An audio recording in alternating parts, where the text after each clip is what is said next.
Take a look at this ReadyCheck branded remote barbecue thermometer transmitter from Maverick Industries model ET732.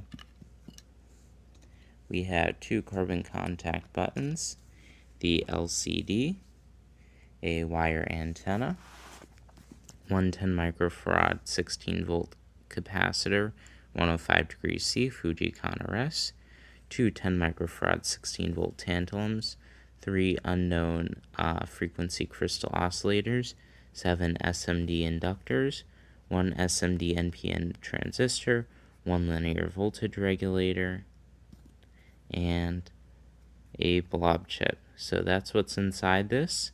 If you like this video, please like and subscribe, and I'll see you in the next one. I might make a longer video about this, but we'll see.